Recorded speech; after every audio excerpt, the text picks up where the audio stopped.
Hello again. I'm still in Turkey.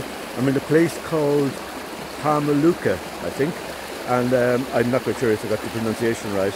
And it's the site of a spa, an old Roman spa, and it's been in operation as a spa since the 2nd century BCE.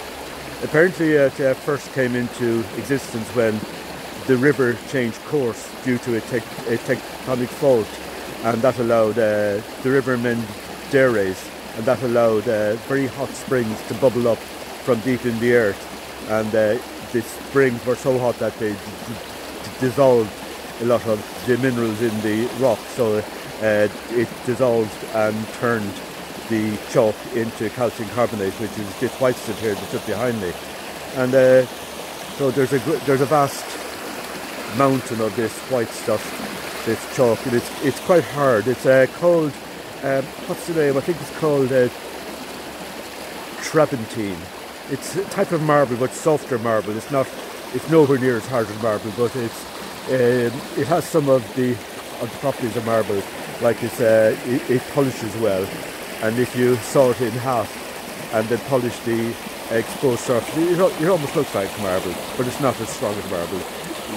In a couple of million years' time, it might be marble, if the world is still around then. So I'm going up to walk along the side of the spring now.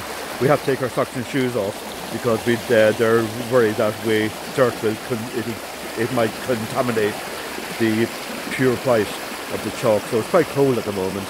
My feet are really cold, so I'm looking forward to getting up to the top and back into the sun again, where I can put my socks and shoes back on again, and my socks and sandals back on again.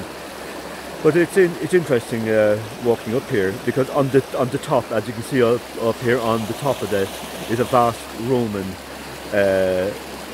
ruins. There's an amphitheatre, which apparently is meant to seat thousands of people. So I'm looking forward to seeing that. And there's a Roman graveyard as well. Apparently back in the day, when the Romans had fought in many wars, and the legionnaires and all the soldiers would come here for Ó'hÚrdail, and to recover from their wounds in the springs. So apparently a lot of them died of old age or of their wounds, and there's a graveyard here for just ordinary Roman soldiers, and I'll be going to see that as well. And it's apparently the guy told us that it's one of the rare examples of graveyards for Roman soldiers.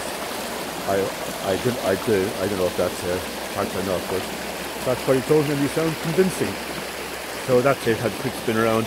It's quite dazzling at the moment. This white is very bright, but it's quite intriguing. It looks like ice, and the mind sees the white, and my feet feel the cold, and I expect an Arctic blast of cold any moment. But as soon as I get up the top of the hill and I'm in the sunshine again, I'll be quite warm again. So it's quite illusionary. The cold is illusionary. So that's it, folks. More later.